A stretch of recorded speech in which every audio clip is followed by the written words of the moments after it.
Excelentísimo señor alcalde de Madrid, excelentísima señora vicepresidenta segunda del Congreso de los Diputados, consejero de Presidencia, Justicia e Interior de la Comunidad Autónoma de Madrid, presidente y director del Debate, exalcalde de La Coruña, portavoz de Vox en la Asamblea de Madrid, exsecretaria general del Partido Popular, vicesecretario de Organización del Partido Popular, amigas y amigos. Como presidente de Nueva Economía Forum, les doy la bienvenida a un nuevo evento presencial y telemático del Foro de la Nueva Comunicación, gracias al mecenazgo del Grupo Telefónica, en nombre de cuyo presidente, don José María Álvarez Payete, les saludamos a todos ustedes. Este acto se transmite desde el Hotel Mandarín Oriental Ritz de Madrid por Twitter, la plataforma Teams de Microsoft y en nuestro canal de YouTube a través de la web nuevaeconomiaforum.org. Hoy tendremos el honor de conversar con don Bieito Rubido, director del diario digital El Debate. Va a presentarle don Paco Vázquez, que fuera alcalde de La Coruña y embajador de España ante la Santa Sede. Señor Vázquez, la tribuna es suya.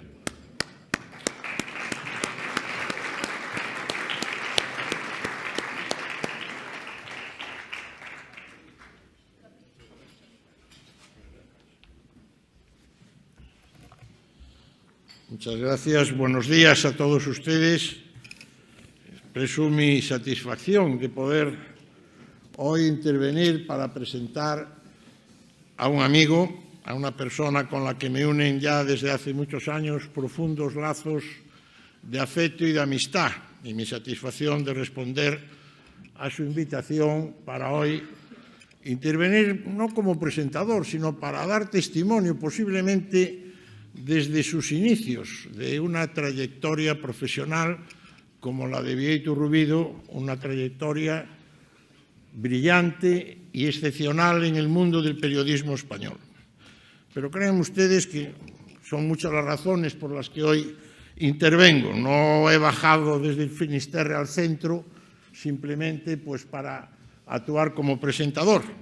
Posiblemente he venido también para trasladarles ese enxebre sentimiento de los gallegos que tenemos cuando vemos triunfar fuera de Galicia a un querido paisano. Aquí, por cierto, hay bastantes paisanos y paisanas que han triunfado allí, aquí y acullá.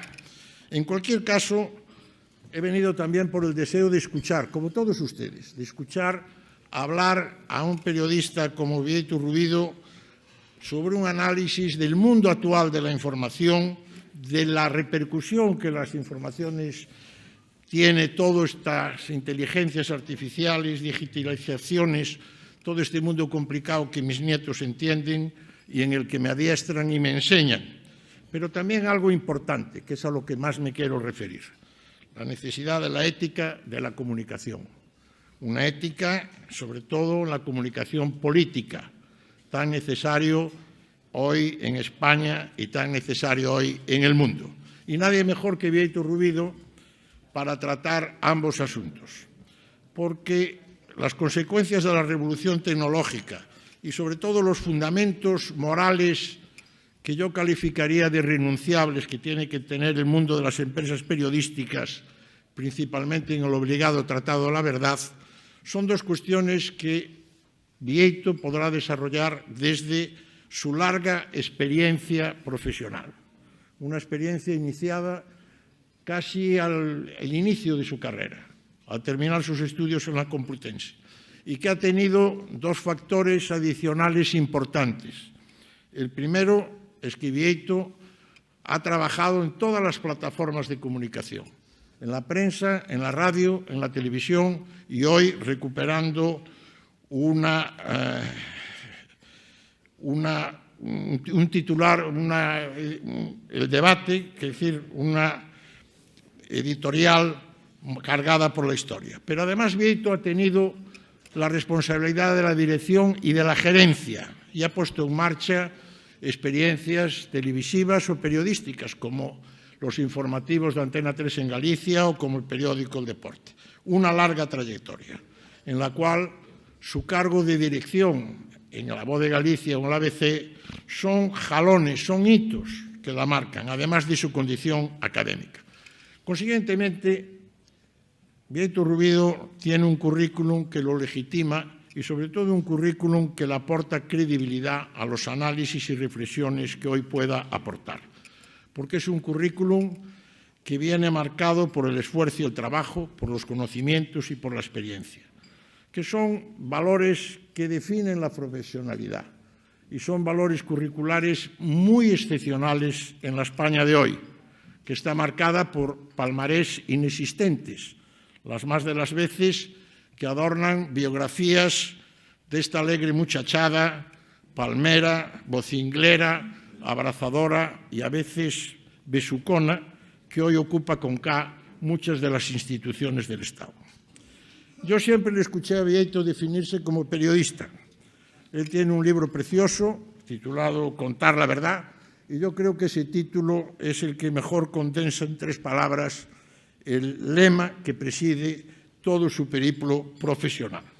Bieito es un escribidor de sí mismo. Un escribidor de sí mismo porque todos sus artículos responden a sus convicciones, a su propia visión de la vida. Su columna más conocida, El Astrolabio, además del valor marino, que yo creo que nace de su condición de hijo de, como dice él, la villa marinera más bonita del mundo, como es Cedeira, o posiblemente un homenaje a su padre, marino mercante, en realidad es recoger ya una definición, porque el astrolabio es el instrumento que utilizan los pilotos para orientarse en el mar, y es lo que siempre ha preconizado Bieito. Hay que ayudar al lector, al televidente, al radioyente, a orientarse en el mundo de las noticias, y mucho más, me van a perdonar, porque viene ya dada la metáfora, en este mar proceloso del mundo actual, ¿verdad?, en que las noticias, las más de las veces, son sustituidas por las intencionalidades de las distintas editoriales o empresas que pueden concurrir con muchas actividades diferentes, televisivas, de periódicos, que se pueden contradecir entre ellas, supliendo el interés del mercado a lo que debe ser la correcta línea editorial. Y el ejemplo lo tenemos siempre, ¿verdad?, al día. Tenemos el ejemplo, pues, hace poco tiempo, casi prácticamente en un mismo día, la víctima de un acoso se convierte en culpable porque se le entiende que es provocadora. Prácticamente el mismo día, una víctima de un atentado terrorista se convierte en un asesinado por un perturbado solitario. Y casi prácticamente el mismo día, un comunista que envía cartas bomba se convierte en un pobre jubilado. Lo cierto es que la conclusión es muy sencilla y refleja uno de los grandes problemas de la información de hoy. Si esto hubiera sucedido al revés, si se hubieran invertido los términos, el escándalo posiblemente duraría todavía hoy. Pero ya está olvidado. Quiere decir, se amortiza el dislate. El dislate sucedido por otro nuevo, y ese es el gran riesgo, el riesgo del olvido. Es simplemente la aplicación de uno de los principios totalitarios que tenía Goebbels, que hablaba permanentemente de la necesidad de la renovación en la noticia para no dar tiempo a que el adversario pudiera contestar. Consiguientemente, de todo este nuevo escenario político, pero también tecnológico y de sus consecuencias, Bieito nos va a hablar con una experiencia añadida, y con esto termino, la de dirigir hoy, con la autoridad que esto le concede, una cabecera histórica, una cabecera como es la del debate, y hacerlo desde la fidelidad a una línea editorial que conecta al debate con la ideología de sus propios fundadores, la Asociación Católica de Propagandistas, una institución con la que a mí personalmente me unen profundos lazos de afecto, de reconocimiento y de gratitud por mi condición varios años de antiguo colegial del Colegio Mayor Universitario de San Pablo. Y con esta referencia, como digo, termino. Aquí en este Madrid, visto desde el Finisterre, a veces como un Madrid tertuliano y por muchas veces constreñido políticamente. Un Madrid que tiene que considerar el reencuentro, la necesidad del reencuentro de quienes deseamos la recuperación de los valores de la transición, de quienes rechazamos la división emocional, no racional, de las dos Españas y quienes nos mantenemos firmes en el compromiso constitucional. Porque al presentar al director del debate, yo puedo expresar mi identificación con muchos de los valores que conforman los principios de su línea editorial, porque son coincidentes con quienes como yo y con muchos como yo, que ni somos cambiantes ni somos mudantes, permanecemos fieles a esos valores y a esos principios, que necesitan que desde Madrid se vea en la necesidad de poder decir: estamos todos los que pusimos en marcha aquella transición nuevamente juntos. Bien, tú tienes la palabra. Muchas gracias.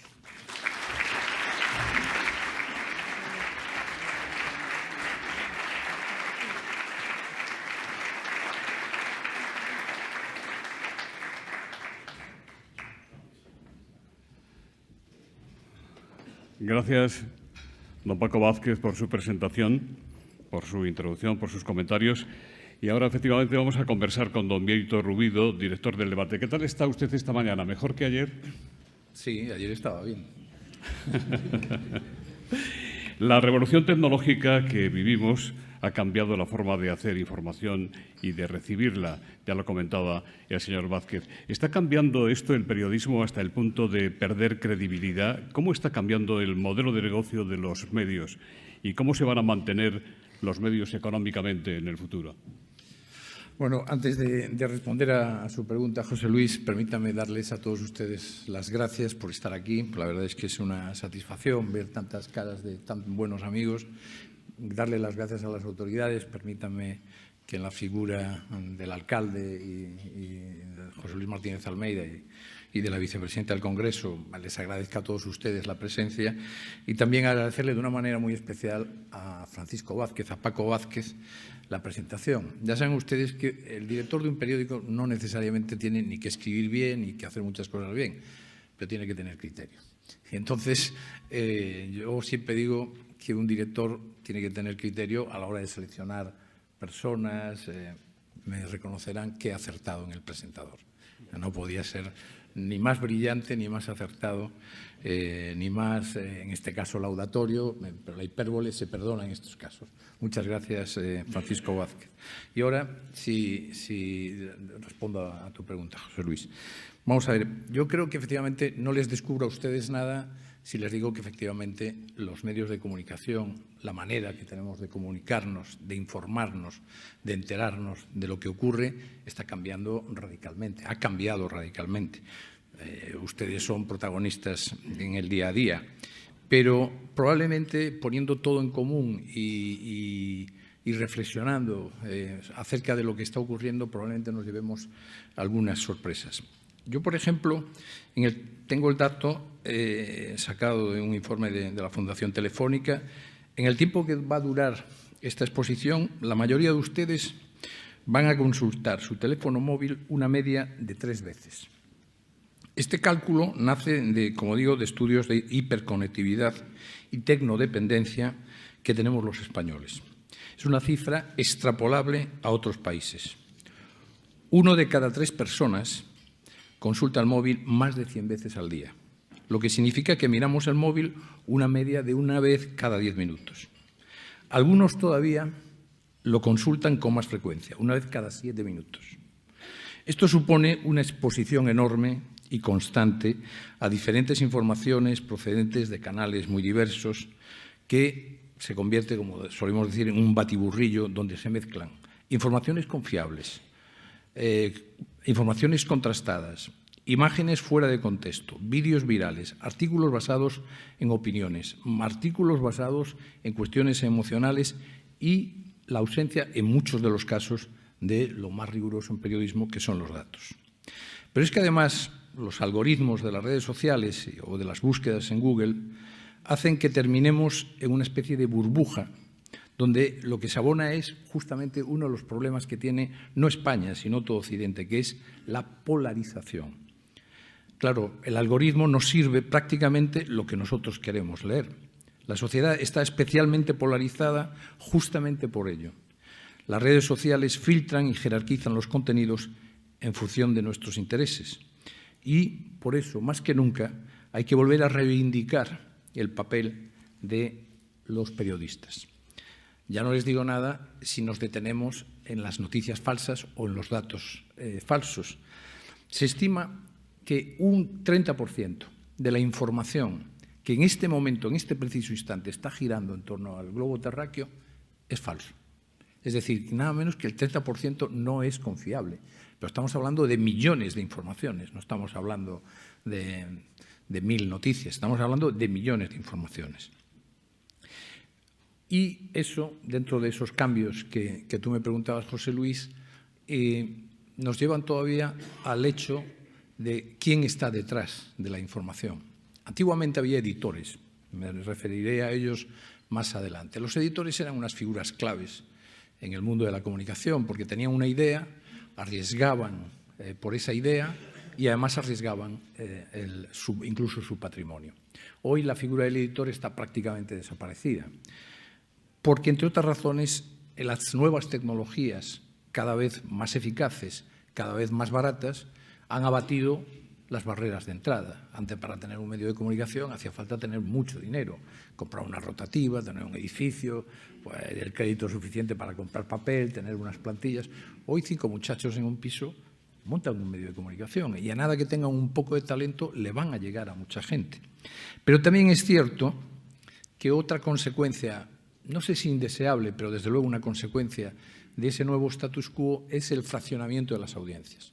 Es decir, las audiencias se fraccionan tanto. ¿Quién tiene ahora 20 millones de televidentes frente a la pantalla que tenía, por ejemplo, el 1, 2, 3, respondo otra vez? O, como consecuencia de eso, Informe Semanal de 1980. En 1980, el Informe Semanal de Televisión Española lograba audiencias superiores a los 10 millones. Hoy nadie, ni siquiera un partido de la selección de fútbol en España alcanza los 10 millones de telespectadores. Por tanto, no solo hay un fraccionamiento, hay una pérdida de influencia. Y hay algo peor, y es que la ciudadanía tiene fatiga informativa. La gente está agotada de recibir cosas que además no sabe si son ciertas o son verdad. Y siendo todo eso muy importante, fíjense, yo en el enfoque que hoy les traigo aquí, me parece que lo verdaderamente trascendente es el modelo del negocio. Es decir, el modelo de negocio de los medios de comunicación está cambiando, pero está cambiando de forma alarmante, a velocidad. Y además, si no entendemos eso, no entendemos la esencia de los medios de comunicación en una sociedad libre y democrática.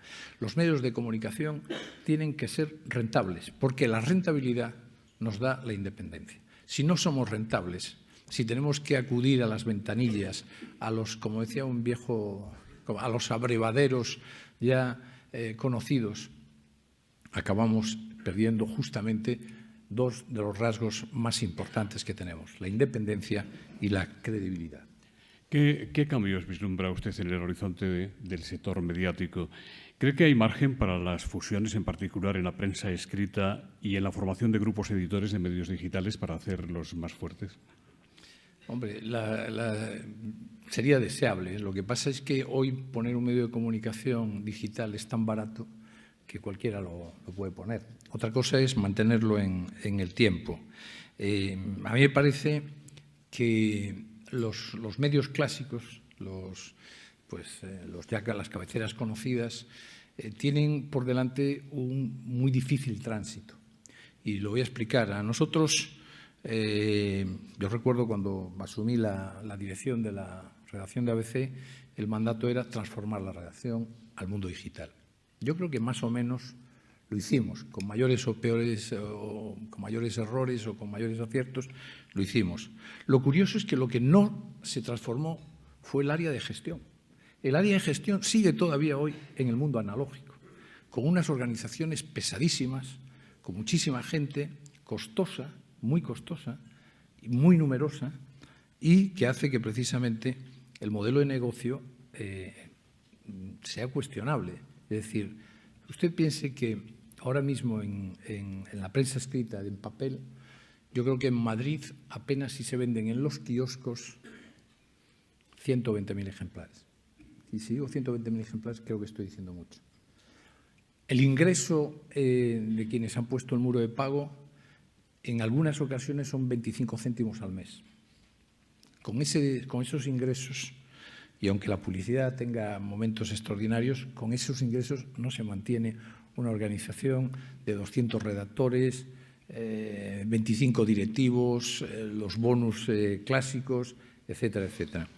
Por eso creo que hay que ir pensando justamente en un gran cambio, y que es lo que está produciéndose, porque fíjense lo que les voy a decir.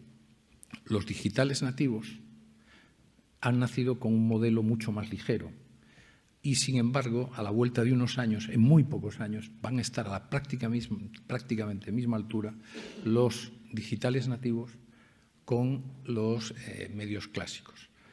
El mayor valor de los medios clásicos es los atributos y el valor de la marca, pero no cabe duda que a la vuelta, insisto, yo calculo que en 4 o 5 años vamos a estar todos jugando prácticamente la misma liga. Evidentemente, unos más arriba que otros, pero vamos a estar jugando todos en la misma liga, porque el papel, desgraciadamente, en España más que en ningún otro país, prácticamente va a desaparecer. Fíjense, les voy a dar un dato que es bastante elocuente para entender la gran transformación que se está dando en los medios en España. El portal de anuncios inmobiliarios Idealista tiene valor de mercado 1.300 millones de euros. Vocento, Unedisa, Prisa, A3 Media y Mediaset no llegan a los 1.000 millones. Algo está ocurriendo y algo estamos haciendo mal. Y alguna reflexión también nos deberíamos llevar nosotros. Por tanto, el modelo de negocio, y ahora lo explicaré en el caso del debate, tiene que cambiar radicalmente. Pues hablemos del debate. ¿Le salen los números? ¿Han llegado al equilibrio en su cuenta de explotación? También hay curiosidad de saber cuál es el accionariado, el perfil del accionista del debate. Y, en definitiva, ¿están cumpliéndose sus planes de acuerdo al modelo que usted ha descrito antes? Yo soy un optimista histórico y creí que íbamos a ingresar más, pero bueno, ingresaremos más. Pero en todo caso, sí, en el caso del debate lo mejor que tenemos es que efectivamente nos está funcionando muy bien la audiencia, y eso es lo más importante que se puede tener en un medio. El mayor capital que tiene un medio de comunicación es la audiencia y la comunidad de lectores que te siguen, siguiendo además unos principios, unos valores, unos intereses. Y en ese sentido estamos encantados, porque el debate tiene ahora mismo, hoy por ejemplo, tal y como va el día con los medidores que utilizamos, podemos llegar fácilmente a 600.000 lectores. Y tenemos de media consolidada en 15 meses 550.000 lectores de media diaria. Es decir, más de 500.000 de personas nos leen todos los días en apenas 15 meses. Eso es un magnífico dato. Efectivamente, no estamos cumpliendo, y creo que no pasa nada con decirlo, no estamos cumpliendo en la facturación publicitaria. Es cierto que el 2023 ya comienza muchísimo mejor que el 2022. Y tiene una explicación. Mucha gente, la proliferación de tantos digitales hace que parezca que el debate es uno más. Y quería decirles una cosa. El debate no es un digital más. El debate no es la consecuencia de un director que salió enfadado de un gran periódico. No, no es eso. Yo de ABC salí encantado. Me hubiera quedado encantado también, pero no me marché disgustado, no tengo ningún rencor, no tengo ningún resentimiento. Fue una suerte ser 10 años director de ABC y lo he dicho, lo digo ahora y lo he dicho siempre. Fue una suerte haber empezado, como decía Paco Vázquez, allá en los 70, en los finales de los 70 en la Complutense, y terminar dirigiendo 10 años ABC. No puedo nada más que estarle agradecido, y especialmente me alegro mucho de ver aquí a Catalina Luca de Tena, pues a la familia de Luca de Tena y a todos los que contribuyeron en aquel momento, a José Manuel Vargas, entre otros, que contribuyeron a que yo fuera director de ABC. Pero el debate no es la consecuencia de un enfado mío. El debate es la reaparición de una institución de España que había nacido en 1910. El primer año fue propiedad de una serie de accionistas, pero a partir del 1911 se hace con él la CDP, cuyo presidente está aquí, Alfonso Bullón de Mendoza, y lanza un periódico que innova muchísimo en 1911 y que llega en 1935 a ser el líder de la prensa de Madrid. Vendía en aquel momento 400.000 ejemplares. Eso sí, se tardaron 25 años, entre que el señor Herrera Oria, abogado del Estado, por cierto, en aquella época los directores eran abogados del Estado, filósofos, etc. Hemos deteriorado mucho la figura del director. Pero Herrera Oria logró que en 25 años el Debate fuera el primer periódico de Madrid y, por tanto, de España. Vendía 400.000 ejemplares en el año 35. Yo no espero estar 25 años, pero espero que en 25 meses sí estemos entre los primeros. Lo cierto es que el Debate es incautado por el Gobierno de la República el 19 de julio del 36, cuando estalla la Guerra Civil el 18 de julio, y cuando termina la guerra, el régimen de Franco pues no lo deja abrir. Salió 2 días, pero decidieron que no se podía seguir. Nunca estuvo claro cuál fue la razón verdadera por la que el Debate no pudo volver a salir. Se dice básicamente que así como ABC publicó aquel editorial famoso «Estamos donde estábamos», el Debate se adaptó y aceptó la legalidad que suponía y representaba la República. No está claro. Lo cierto es que el Debate reaparece muchos años después, pero impulsado por los mismos propietarios que tuvieron el Debate, la CDP, la Asociación Católica de Propagandistas. Y la empresa que se llama EDICAP, Editorial Católica y Vida Pública, tiene un solo accionista, que es la CDP. O sea que no tenemos... Y creo que además eso es muy importante decirlo. Es muy importante que la transparencia, que se sepa quién está detrás de cada medio, quién pone dinero, quién es accionista, y creo que es fundamental para la higiene de los medios de comunicación en España que se sepa quiénes son los accionistas de los distintos medios. En este caso no hay nada que ocultar. La ACDP, Asociación Católica de Propagandistas, existe desde 1908, la fundó el jesuita Padre Ayala y fue su gran impulsor e ideólogo el cardenal Herrera Oria, primero en su condición de laico y después ya como príncipe de la Iglesia. Y en el caso concreto del Debate, y termino esta respuesta, tengo que decir que nosotros lo que hemos puesto acento, y por eso hablaba del cambio de modelo, es básicamente en la redacción. Nosotros no tenemos una estructura pesada arriba, tenemos evidentemente un gerente, tenemos un departamento comercial y ya todo lo demás, todo lo que es tecnología, etcétera, etcétera, lo subcontratamos. ¿Dónde hacemos el esfuerzo? En los redactores. ¿Por qué? Porque los redactores son los que de verdad hacen diferente a un periódico, a un medio de comunicación en general. Hacemos y ponemos el acento en la redacción, en los contenidos. Y ahí es donde ponemos todo nuestro esfuerzo y por eso digo, bueno, tampoco estoy descubriendo nada, pero ese es nuestro secreto. Director, ¿qué soluciones ve usted para este nuevo tiempo? A largo plazo, ¿solo resistirán los grupos con varios medios y diversificación de negocios? ¿Cómo ve el futuro de la radio y la televisión? Y también quería preguntarle si entrará la editorial del Debate en este tipo de medios. Bueno, vamos a ver, yo creo que la radio tiene un futuro muy brillante. Se cuenta siempre que en el año 50 y pocos, el presidente de la NBC norteamericana, cuando empezó con su primer canal de televisión, dijo la radio ha muerto, viva la televisión. Bueno, eso era la década de los 50 del siglo pasado. La radio ha demostrado una salud de hierro y la verdad es que es un medio magnífico. ¿Por qué? Probablemente, entre otras cosas, porque es un medio que se puede compatibilizar con cualquier otro. Uno lo puede escuchar mientras conduce, mientras dibuja, mientras trabaja, mientras que tanto la radio como la prensa como la televisión requiere una atención y una concentración que no se da en la radio. Yo creo que la radio española tiene además su propio modelo, es muy pujante y yo creo que la radio tiene un magnífico futuro, aparte de un magnífico presente. No tenemos modelo de prensa escrita española. Nosotros nos movemos entre el modelo anglosajón y algunas ideas de los europeos. No tenemos modelo de televisión. Nos han importado incluso, en fin, modelos desde italianos y de todo tipo. Curiosamente tenemos modelo de radio. España sí tiene su propio modelo de radio, es magnífico, tiene un gran éxito y es una realidad floreciente y muy brillante. Pero fíjense, yo me atrevo a decir que el futuro de los medios pasa por, bajo una cabecera, concentrar los tres mercados. El mercado de la prensa escrita, el mercado de la televisión y el mercado de la radio. Es decir, hoy la tecnología, que como dije es mucho más barata y es mucho más accesible y muy eficiente, permite que bajo una marca uno pueda ofrecer el texto de la prensa, el audio de la radio y la imagen de la televisión.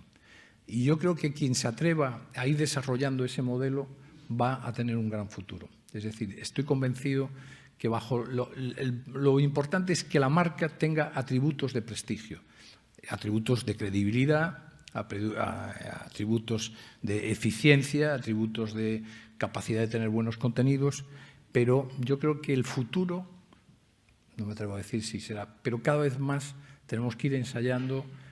Esto de los podcasts es, vamos, un granito de levadura para lo que va a surgir y a aparecer. Yo creo que nosotros tenemos que hacer programas de radio bajo la marca del debate, tenemos que hacer programas de televisión bajo la marca del debate y tenemos que dar textos bajo la marca del debate. Y creemos honestamente que por ahí va el futuro. Lo que va a diferenciar después, porque insisto, la tecnología, tenemos acceso todos, es la parte de los valores, de los principios, de la línea editorial, de la credibilidad, esos atributos que digo que tendrá la marca. Y ahí es donde de verdad, y vuelvo a decir, es decir, yo no creo, me sorprende a veces cuando escucho a alguien que dice, no, nosotros tenemos que irritar a los lectores. Te equivocas, pero no te voy a desengañar. A los lectores, a los televidentes, no hay que irritarlos. Los medios de comunicación más que nunca son comunidades de interés. Tenemos que trabajar en hacer comunidades de personas que les interesen determinados valores y determinadas noticias. Esto puede contradecir un poco lo que dije al principio de la polarización en función de lo que te jerarquiza el algoritmo de las redes sociales que tú ves. No es exactamente lo mismo. Es decir, tú tienes que ir a tu medio de comunicación y reconocerte. Tiene que ser un medio de refuerzo ideológico. Y cuando pretendes atender a todos, no atiendes a nadie.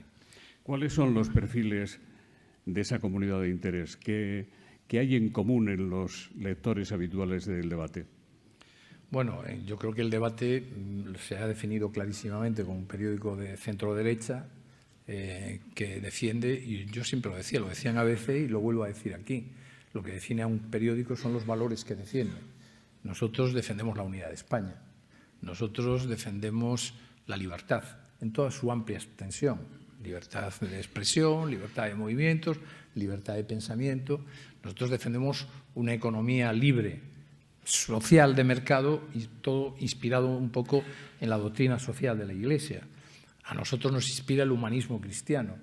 Pero creo que además tenemos que decirlo con claridad, sin vergüenza ninguna, sin ningún de tapujos, porque al defender la libertad también defendemos que existan otros medios que piensen distinto a nosotros y que cada uno de nosotros comparezcamos al mercado, porque eso es lo que garantiza que la sociedad sea libre.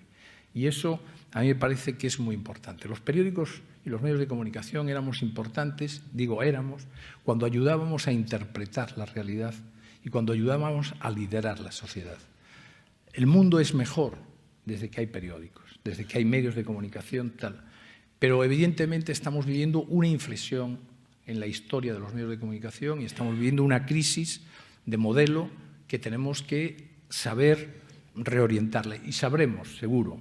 Yo tampoco me voy a convertir ahora aquí en el gurú porque no lo sé. Si lo supiera lo estaría poniendo en marcha. Pero más o menos vamos oteando en el horizonte cuáles son los pasos que hay que ir dando. Hay que hacer estructuras muy ligeras, hay que tener principios, hay que ser firme en la defensa de esos principios y hay que tener, evidentemente, tecnología. Yo me atreví incluso a hacer un pequeño decálogo que, si me permite, lo voy a decir, que son 10 pasos que a mí me parece, o 10 atributos que deben tener los medios en los próximos años. Por ejemplo, yo apunto que es muy importante la transparencia. Es decir, aquí necesitamos saber quiénes son los accionistas de los medios. Me parece que es fundamental. Los medios de comunicación no son un negocio más.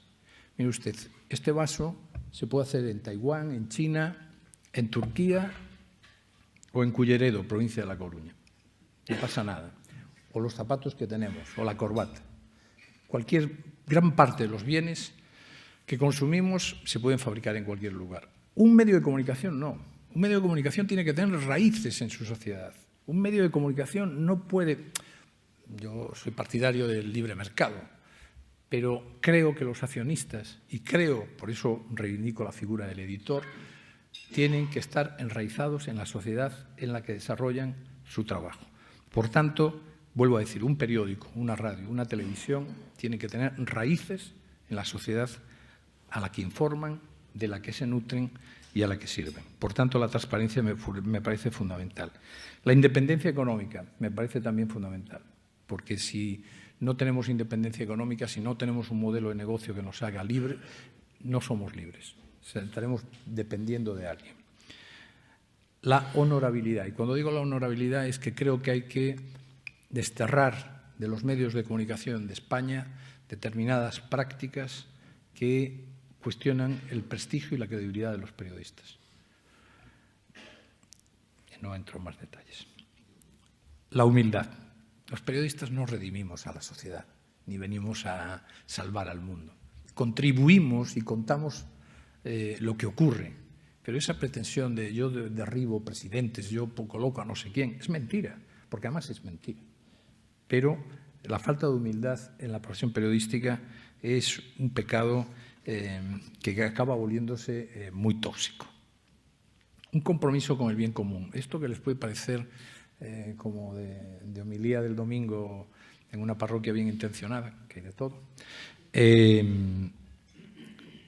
Es que a mí me sorprende en España, en Madrid, ver medios de comunicación que defienden la independencia, o sea, que comprenden a los independentistas, que comprenden a determinados movimientos políticos. No lo entiendo. No entiendo cómo determinados medios, y no voy a señalar a ninguno, pero no entiendo cómo no hay un compromiso con los valores que representa, en este caso, la unidad de España. Pero es que los hay, tanto medios de televisión, cadenas de radio, como periódicos, como cabeceras. Un alejamiento del sectarismo.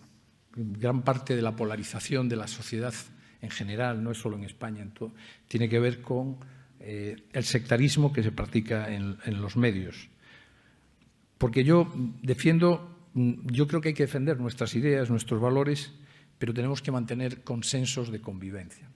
Y un consenso de convivencia es, van a decir ustedes, ¿se está contradiciendo? No, no me estoy contradiciendo. Creo que hay consensos en los que nos tenemos que mantener firmes, como por ejemplo la unidad de tu país, pero sí podemos tener ópticas y discrepancias en muchos aspectos ideológicos, alejando a la sociedad de lo que ahora mismo caracteriza a Occidente, pero muy especialmente en España, que es el odio.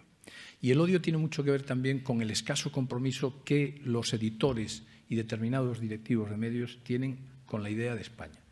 Cuando hemos puesto un porcentaje elevadísimo del sistema mediático en manos de extranjeros, nos pasa lo que nos pasa.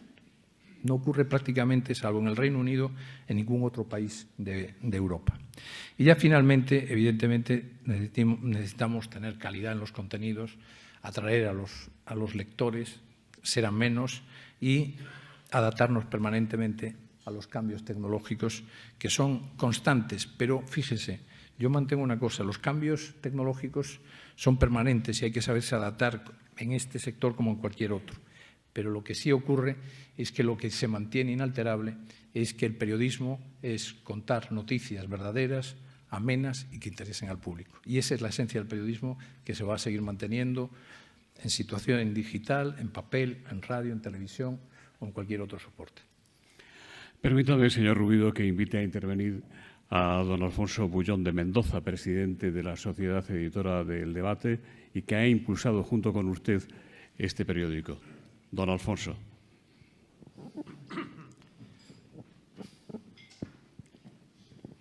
Bien, es decir que para nosotros el debate ha sido recuperar un antiguo proyecto. Como se sabe, la Asociación Católica de Propagandistas, a lo largo de su historia, había tenido una gran presencia en el mundo de los medios. Por ejemplo, lo que es la no hace tanto desaparecida Editorial Católica, con todas sus cabeceras, etcétera, y teníamos la idea de volver a retomar esa presencia.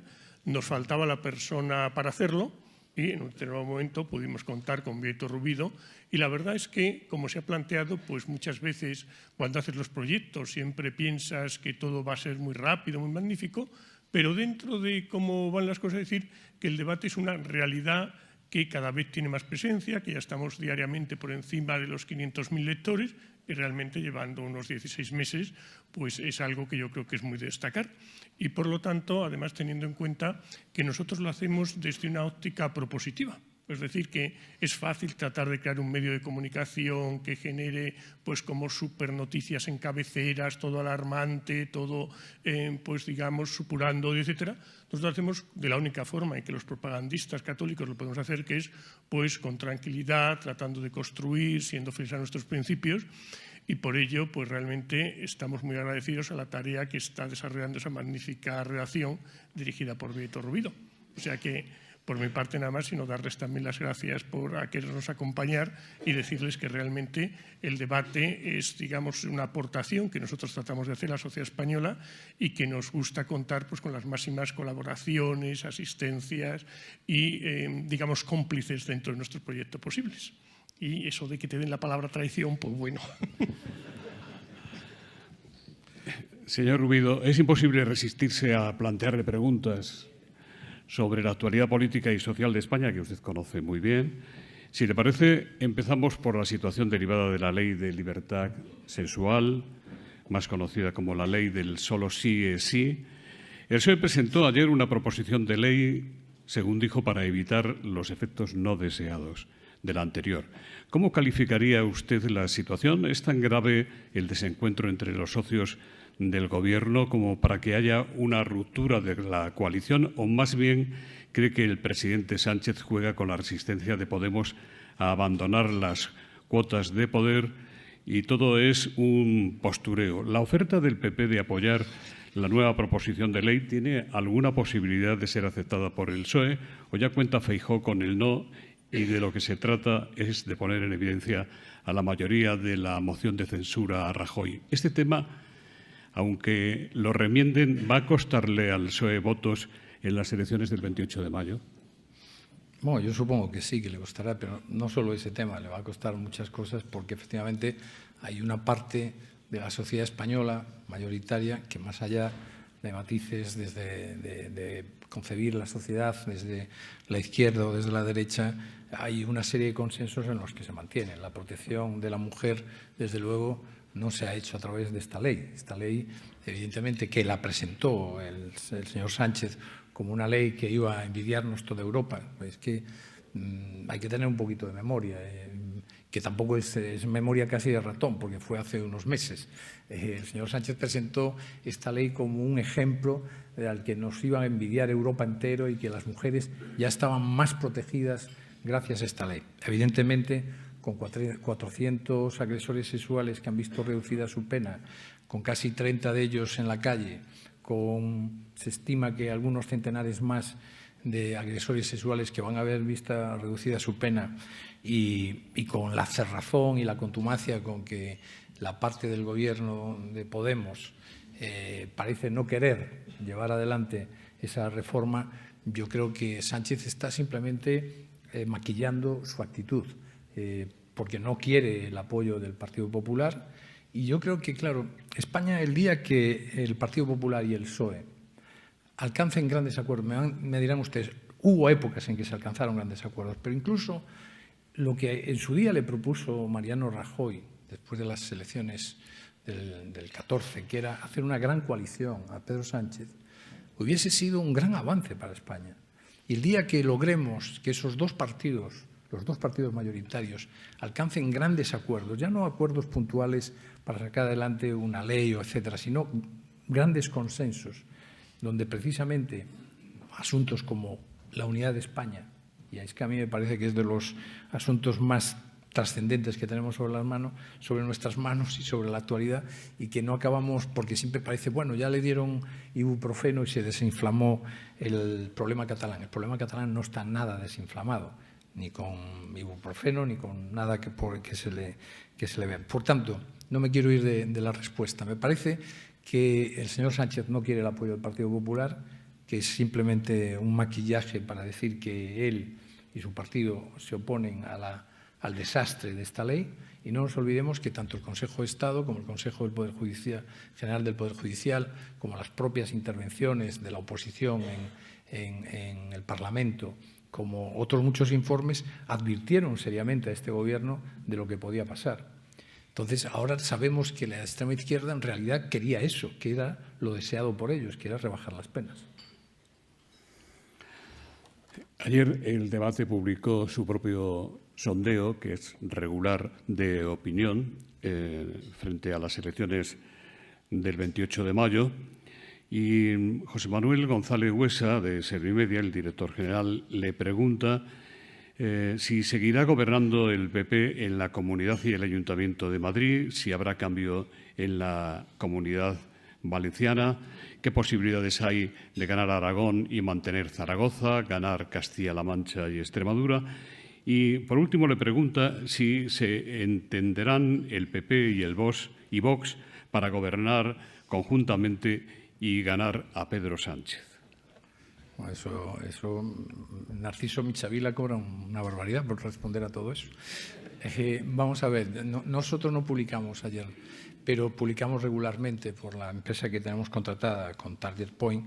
Ayer publicaron otros medios y todo apunta que efectivamente hay un crecimiento insuficiente todavía del Partido Popular, pero sí suficiente del centro derecha. Es decir, que todo apunta que si de verdad el Partido Popular y Vox se alían, podrían desalojar del Gobierno a Pedro Sánchez y al Partido Socialista aliado con Podemos.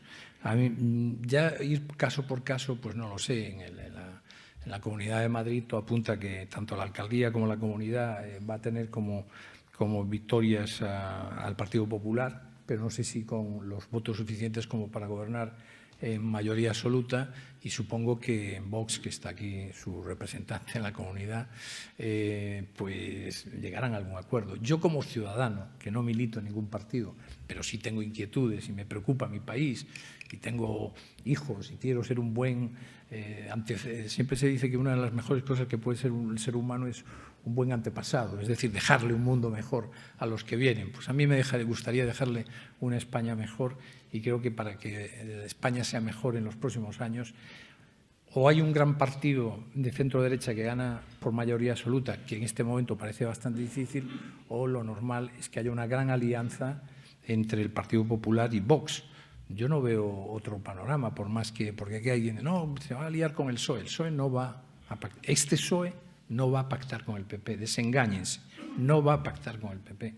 No, es que esos cálculos dicen, no, que va el PSOE a darle el apoyo al Partido Popular. Mentira.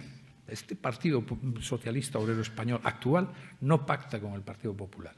Por tanto, yo no veo nada más que una solución. Es o el Partido Popular consigue mayoría absoluta, o bordea la mayoría absoluta y con 5 o 6 alianzas de partidos minoritarios logra la investidura, o la alianza tiene que ser con el Partido Popular y Vox. Y a lo mejor pues también viene bien una mutua influencia a unos y a otros, porque en el roce nace el cariño. Señora Monasterio, le han citado. ¿Quiere usted intervenir? Muy bien. Darío Castro Rial, por el chat de Teams, le pregunta, señor Rubido, ¿a usted le parece serio que Vox presente como candidato de su segunda moción de censura a don Ramón Tamames, al que por su trayectoria política y su perfil intelectual se le suponen las antípodas de don Santiago Abascal? ¿Cree probable la moción y que sea con el profesor Tamames como candidato? Bueno, yo creo que el profesor Tamames ahora no está en las antípodas de Abascal. Yo, las veces que escuché a Ramón Tamames en los últimos tiempos, está bastante ahí, como gran parte, yo creo, que de la sociedad española que en su día militó en la izquierda, que militó en el antifranquismo y que hoy teme que aquella ilusión que había por una España democrática que ilusionaba a todos, pues está en peligro, porque hay muchas situaciones que no nos podíamos imaginar. Pero en todo caso, yo con las mociones de censura, yo tuve un jefe al que le quería mucho, que me enseñaron, los jefes hay que aprender, sobre todo si son buenos. Y él decía siempre, lo innecesario siempre es un error, en cualquier orden de la vida, ¿eh? Y en política también, es decir, si yo tuviera la garantía que después de esta moción de censura iba a conseguirse desalojar al actual gobierno, pues yo aplaudiría la moción de censura. Pero yo ni siquiera creo que haya un desgaste del actual gobierno. Lo van a utilizar, porque es el riesgo que corres cuando vas a una moción de censura sabiendo que no la vas a ganar. Y claro, pueden acabar haciendo hasta chistes, ¿no? Yo no la haría. Y no es ya una cuestión de que Tamames sea o no el más adecuado. Creo que si no vas a ganar la moción de censura, es innecesaria hacerla, y como en tantas cosas de la vida, lo innecesario, y piénsenlo todos ustedes sobre algunas cuestiones de su propia biografía personal, cuántas cosas innecesarias el tiempo nos demostró que fueron un error. Marta Pastor, de Radio Nacional de España, le pregunta qué opina usted de que el salario medio de un periodista con 10 años de experiencia sea de 21.000 euros, es decir, 10,77 euros la hora. El dato es del portal talent.com. Sí, bueno, tiene mucho que ver y entronca con mi exposición del modelo de negocio actual. Es decir, los periodistas están pésimamente pagados. En la escala laboral de remuneración salarial estamos junto con los camareros. Y no tengo, entiéndanme bien lo que quiero decir, no tengo nada con los camareros. Los camareros tienen una ventaja, son los periodistas, y es que pueden recibir propinas. Los periodistas no. Entonces, ahí hay un problema muy serio. Si los profesionales del periodismo ganan algo más de 1.000 euros, es que el periodismo está enfermo. Yo no tengo ninguna duda. Y por eso creo que hay que hacer una gran reflexión sobre, habrá que tener probablemente menos periodistas y mejor pagados, y habrá que hacer modelos de negocio que garanticen que esos periodistas sean profesionales de calidad y estén bien remunerados. Históricamente estuvieron bien remunerados, pero en los últimos 15 años el periodista está pésimamente pagado. Mire, yo tengo 4 hijos, voy a contar. A los 4 convencí de que no se dedicaran al periodismo. Ahora me lo agradecen todos, y no porque no sea una profesión bonita, que lo es y apasionante, pero es que el periodismo, desgraciadamente, es una profesión con un deterioro enorme. Hay muchas razones para ello. Una es la transformación digital, pero otra es la locura y la falta de planificación que hubo en España. España es el país con más facultades de periodismo de toda Europa. Tenemos 50 facultades, 50. Hasta en Cuenca hay una facultad de periodismo. En Galicia no hay nada más que una facultad de medicina, fíjense ahora la necesidad de médicos que hay, y hay 3 facultades de periodismo. En Galicia, en La Coruña, en Santiago y en Pontevedra. Claro, en Galicia salen 300 periodistas al año. En España salen 5.000 periodistas al año. ¿Dónde los metemos? ¿Saben dónde los meten? En periódicos cobrando 600 euros, porque este señor habla de 1.200. Yo los conozco de 600 euros. Evidentemente, no podemos conseguir una gran calidad en ese campo. Miguel López Quesada, presidente de Alcoa, le pregunta qué papel pueden y deben jugar los medios en defender el marco constitucional e institucional. ¿Es posible lograrlo sin editores? ¿Es realista hacerlo sin una audiencia clave, los jóvenes? Pedro González, de Atarayar, dice: muchos periodistas creemos que la crisis del periodismo se debe en gran parte a la falta de editores vocacionales y de empresarios que respeten esa vocación e independencia. ¿Aprecia el debate que pueda haber algún cambio en esta penosa tendencia? Bueno, la figura del editor es fundamental. Yo creo que en España el problema más gordo que tenemos es que no hay editores o muy pocos editores. El editor es un personaje que, como dije, edita no para ganar dinero, gana dinero para seguir editando. Es decir, muy importante, hay que ser rentables, hay que tener independencia, pero la obsesión del editor no es ganar dinero como si fuese cualquier otro tipo de negocio, es ser viable económicamente.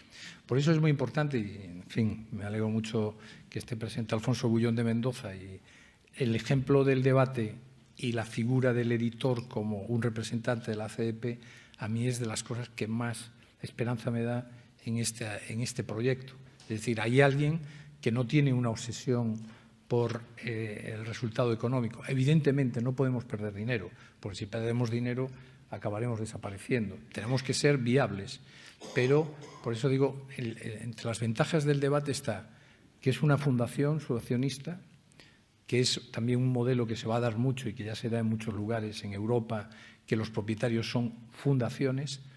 En segundo lugar, que evidentemente hemos hecho una estructura muy ligera, y en tercer lugar, que tenemos un motor ideológico muy claro al que no renunciamos. Y eso yo creo que son 3 atributos que nos van a garantizar el futuro en los próximos años. En cuanto a los jóvenes, este es un gran debate, yo llevo años con el tema de los jóvenes, desde que yo era joven. Yo me preocupaba de las audiencias de los jóvenes, como tantos otros, cuando yo tenía 25 años. Y recuerdo habérselo dicho, lo he contado muchas veces, pero lo vuelvo a contar aquí, decírselo a Manuel Martín Ferrán en una reunión de Antena 3 Radio. ¿Qué vamos a hacer para los jóvenes, Manolo? Manuel Martín Ferrán, que me presentó la primera vez que yo comparecí aquí, me presentó. Yo estaba en esa reunión como director de Antena 3 de León. Exactamente. Y dijo Manuel Martín Ferrán, Hermoso, el problema de los jóvenes es que crecen. Claro, efectivamente, ¿qué hacemos con los jóvenes? España, que dicho sea de paso, tiene pocos jóvenes, desgraciadamente, porque tenemos una bajísima natalidad. Los jóvenes cambian sus intereses a medida que van creciendo. Entonces, esta obsesión, a mí me lo decía mucho en ABC, y me contaba precisamente Soledad Luque de Tena que ya su padre decía, que su abuelo decía, que ya su bisabuelo decía, a ver qué hacemos con los jóvenes. Pero los jóvenes, mientras tanto, pasaron 120 años, 120 años. Lo mismo dicen en el New York Times, lo mismo dicen en todos los jóvenes, cuando tienen 18 años no leen periódicos, cuando tienen 20 años les interesan otras cosas. ¿Cuándo empiezan a sumarse a la lectura, al interés por los medios, a medida que van creciendo, a medida que sus intereses cambian, a medida que sus situaciones personales van cambiando, empiezan a trabajar, empiezan a tener hijos, empieza a preocuparles la política? Entonces, ese es el momento en que los jóvenes se suman a las lecturas, al consumo de información, etcétera, etcétera. Pero cuando tienen 18 años, a la vuelta de 7 años o así, ya son de otra manera. Por tanto, los jóvenes tienen sus medios de comunicación, pero creo que hay una sobrevaloración de las audiencias jóvenes en general. Y yo tengo la constatación, mire, tanto en ABC, que hicimos una sección para jóvenes, como El País, que la hizo paralelamente cuando nosotros lo hacíamos en ABC, tuvimos que cerrar la sección, porque los jóvenes no acuden a leer. Acuden a leer cuando tienen 27, 28, 30 años, tienen hijos, tienen hipoteca, ya trabajan, tienen horarios, y entonces su mundo ha cambiado. Pero cuando tienen 18 años y salen hasta las 5 de la mañana el viernes, pues el sábado no leen el periódico, ni miran otras cosas. Pero eso ha sido siempre así, dicho sea de paso. Director, el debate se declara católico y le preguntan cómo cree que la Iglesia saldrá parada de las investigaciones en curso sobre presuntos abusos sexuales llevadas a cabo por el bufete Cremades Calvo Sotelo y por el Defensor del Pueblo. Luisa Yáñez, por Teams, le pregunta hasta dónde está dispuesto su periódico, El Debate, a llegar en la defensa de la Iglesia. ¿Es posible acabar con el deterioro que suponen estos casos abiertos? ¿Tendría que ser pagando la Iglesia indemnizaciones a las víctimas? Carlos Prieto le pregunta si cree usted que el caso de los abusos y otros, como la negociación fiscal, están hipotecando de algún modo a la Iglesia, limitándola en su libertad de denuncia al mal gobierno que sufre España, marcado por la pobreza, la desigualdad y la arbitrariedad. Esto me parece que es una pregunta para el secretario de la Conferencia Episcopal, pero yo le respondo. Ya se la hemos hecho el otro día. Bueno, vamos a ver. Yo creo, en primer lugar, creo que en España no ha habido tantos abusos sexuales por parte de personas vinculadas a la Iglesia, del clero, como en otros países. En España, hasta el día de hoy, creo que no llega ni al 2%, y de los cuales vinculados a la Iglesia creo que no llega ni al 1%. Estamos hablando de casos denunciados ante juzgados y conocidos. No hay más casos de abusos sexuales en la Iglesia que en campamentos juveniles o que en internados o que en equipos de fútbol. Es decir, no hay... Lo que ocurre es que es cierto que los casos de abusos sexuales a menores, de pederastia en la Iglesia, han tenido mucho más eco en los medios de comunicación, por ejemplo, que los que se dieron. Yo le pongo un ejemplo. Hubo un caso muy sonado en Australia de un abuso masivo en una especie de campamento semimilitar de jóvenes que iban a ser militares, que tenían entre 15, 16, 17, y se daban hasta 800 casos. Tiene mucha más repercusión cuando es la Iglesia que cuando es, por ejemplo, un estamento como este, que es el... Es decir, los abusos sexuales se han dado, se dan y se seguirán dando siempre que haya personas con inclinaciones perversas en ese terreno, en cualquier colectivo que haya jóvenes. Y eso va a darse siempre. No creo que la Iglesia Católica tenga más casos ni menos casos que otros. Por tanto, creo también que se instrumentalizó esa información de manera muy intencionada por parte de algunos sectores y por parte de algunos medios que hacen del anticlericalismo una bandera. En cuanto a la cuestión fiscal, bueno, yo no creo que la Iglesia esté especialmente beneficiada en España.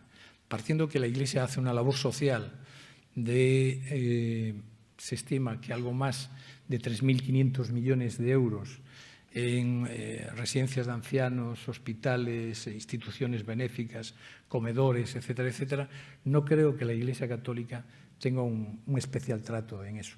Y el mantenimiento de bienes, como puede ser la Catedral Mezquita de Córdoba, etcétera, o la Catedral de Santiago, en fin, todo el patrimonio histórico-artístico que está a cargo de la Iglesia Católica, tampoco me parece que sea ninguna situación de beneficio especial para la Iglesia Católica. Lo que pasa es que es un tema muy goloso para el debate político, ¿no?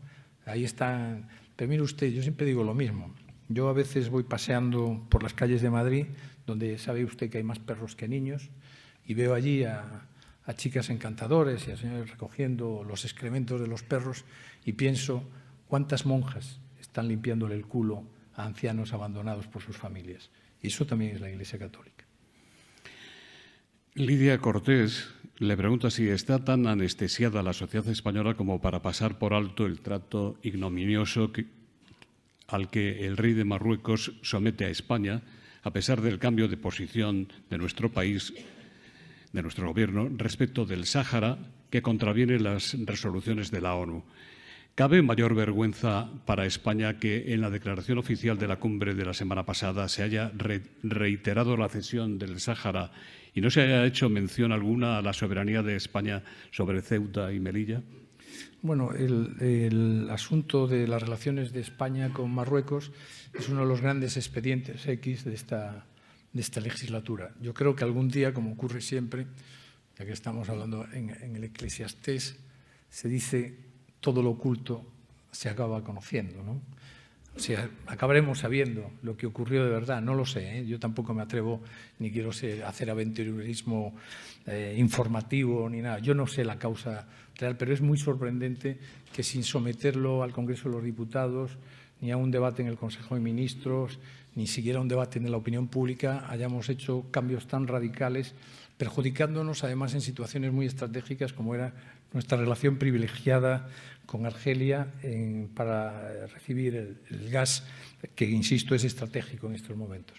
Es un expediente, insisto, X en cuanto a que hay un enorme misterio y una falta de información para conocer exactamente cuál es la motivación última que ha llevado al actual presidente del Gobierno a cambiar él personalmente, que no así ni su Consejo de Ministros, ni siquiera haberlo llevado a un debate al Congreso de los Diputados, donde reside la soberanía popular, no haber sometido a esa decisión a un debate tan necesario, ¿no? Es una cuestión.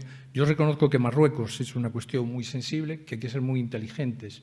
Marruecos está a 14 kilómetros de España, es la frontera más desigual que hay en todo el globo terráqueo. Por ejemplo, entre México y Estados Unidos no hay las diferencias de renta per cápita que hay entre España y Marruecos o entre Europa y África.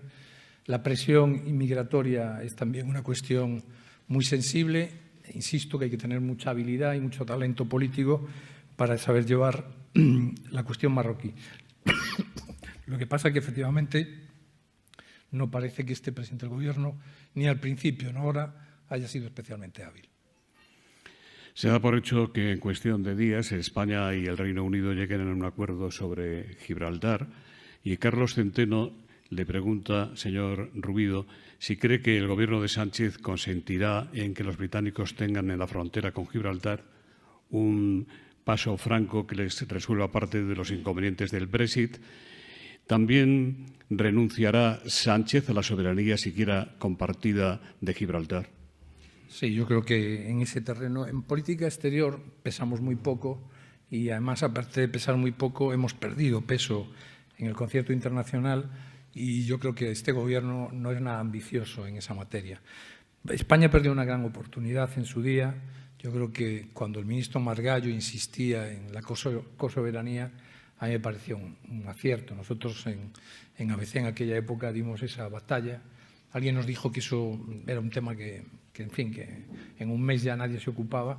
Gibraltar está ahí, me parece que desde 1713 y es un problema que tenemos y que habría. Pero este Gobierno no tiene ambición en ese campo. No tiene ambición ni en.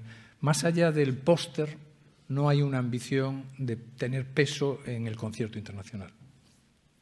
Jorge del Corral le pregunta si la manipulación de la historia de España por los independentistas sin que la inspección del Estado actúe contribuye al secesionismo.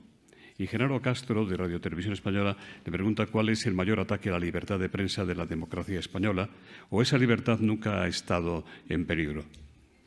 Bueno, empezando por esto último, sí, yo creo que la libertad de expresión está seriamente en peligro y enlaza un poco con la pregunta de Jorge del Corral.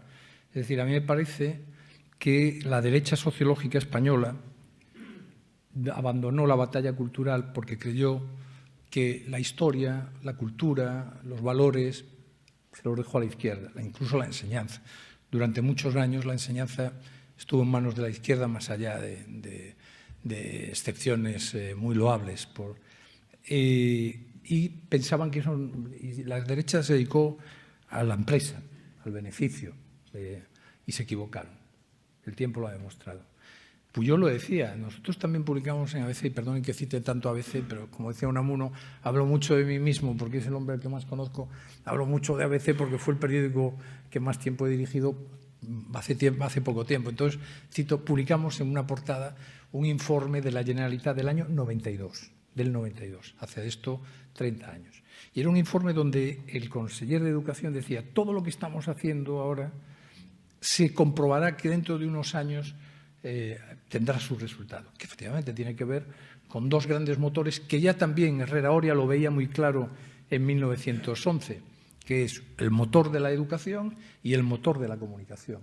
Y con esos dos motores en Cataluña, con el motor de la educación, contándole una historia totalmente falsificada, donde la guerra de sucesión se convierte en guerra de secesión y se inventan batallas que no existieran, héroes que no lo fueron, pues con la batalla cultural, por un lado, y la batalla cultural a través de la educación y la batalla cultural a través del motor de la comunicación, pues no cabe duda que Cataluña en 40 años, como muy bien decía el conseller de Educación del año 92, bajo la presidencia de Pujol, lograron el infierno que es ahora mismo, desde el punto de vista social y ciudadano, que es ahora mismo Cataluña. Y en España, claro que es un error. Y yo vuelvo a decir, la derecha y en gran parte de la sociedad que tiene que estar comprometida con este país, tiene que asumir de una vez por todas que es muy importante dar la batalla cultural, la batalla de los valores, volver a poner en valor la historia. Tenemos una de las mejores historias, somos uno de los 10 grandes países de la historia del mundo, que hemos hecho gestas increíbles, tenemos una historia de la que presumir, tenemos héroes extraordinarios, tenemos una cultura con personalidad, con acusada personalidad, y no damos esa batalla, y no la hemos dado, y estamos sufriendo, y una de las consecuencias es precisamente cómo se ha impuesto el paradigma de la izquierda y de la extrema izquierda, que yo vuelvo a decir, tiene que convivir todas las sensibilidades, pero el paradigma que se ha impuesto en todas estas materias ha sido. Alguien decía que Francia era un país con un pueblo deplorable, con todos los respetos a los franceses, que yo no quiero ofenderlos, y con unas élites excepcionales. Y que fueron las élites las que hicieron grande a Francia, desde Luis XIV hasta nuestros días. Y que España era al revés, era un pueblo excepcional con unas élites deplorables. Pues a lo mejor algo de eso hay. Dos últimas preguntas. Santiago Domènech, de DIR Confidencial, le pregunta cómo ve hoy al ABC, qué le parece el rumbo que está llevando, y respecto del debate, si descarta incorporar muro de pago. Bueno, yo de ABC solo puedo hablar bien, siempre hablaré bien y no voy a decir nada más porque es lo que tengo que decir. Hablaba de ABC de mi etapa, pero ABC es una institución de España, ha resistido desde, lo describía en una magnífica tercera, Catalina Luquetena, enumeraba cómo resistió ABC desde que nació en 1903 hasta nuestros días. Fue el único periódico que fue sobreviviendo a todos los acontecimientos históricos y ABC es indestructible. Eso por un lado. Y en cuanto al muro de pago, nosotros creemos que el muro de pago es un error. Pero yo tampoco voy ahora, porque en este caso no es al enemigo, ¿no? Al competidor, cuando se equivoca, como decía Napoleón, conviene no distraerlo. Que sigan con el muro de pago, nosotros no. Queremos influir, es lo que nos interesa, llegar a mucha gente. Antes de darle a usted un último turno para lo que quiera decirnos, quiero ofrecerle el micrófono, como siempre, a doña Eva Fernández, directora global de comunicación de Telefónica, para que intervenga como mecenas de este evento del Foro de la Nueva Comunicación. Muchas gracias, José Luis. Siempre es una sensación extraña ver el viaje compartido de una obra nueva como es el debate con una institución centenaria como es la Asociación Católica de Propagandistas. Luego, cuando reparas que la prometedora carrera del debate, con apenas un año de vida, es heredera de un periódico legendario ya de principios del siglo XX, como fue el debate dirigido por el gran Ángel Herrera Oria, pues se resuelven todas las incógnitas y la ecuación queda clara, y es que es la modernidad ligada a la tradición. Nos ha quedado clarísimo que estamos en una sociedad que necesita más que nunca el debate y el diálogo, que estamos en una sociedad donde hablamos poco entre unos y otros, hablamos poco y mal, y todos sabemos que necesitamos una cultura sana en donde se fomenten espacios para el debate, en donde se respete la opinión del contrario y en donde al enemigo no se le deslegitime, sino que se le convenzca. En Telefónica siempre queremos estar en ese tipo de espacios, en donde las discusiones no son juegos de ganadores y perdedores, donde no hay vencedores ni vencidos, sino donde se comparte, se aprende y se crece. Ese es el lugar de la comunicación verdadera, ese es el lugar donde siempre ha estado Bieito Rubido y donde está seguro el debate, y estoy convencida que es el lugar donde todos ustedes saben que merece la pena estar. Muchísimas gracias.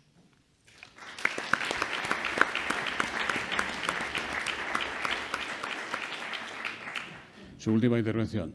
No, yo después de tanto, es que fue muy larga yo creía que ya era la última pregunta. Aquí se adelgaza, se lo aseguro ya. Sí, no, yo simplemente quería decirles que yo soy optimista con nuestro país, que depende mucho de nosotros, lo que hagamos, que cada uno de nosotros en nuestro terreno hagamos bien las cosas, el conjunto y el resultado final será bueno. Y una sola recomendación que les digo a todos: lean ustedes el debate, les va a gustar. Muchas gracias.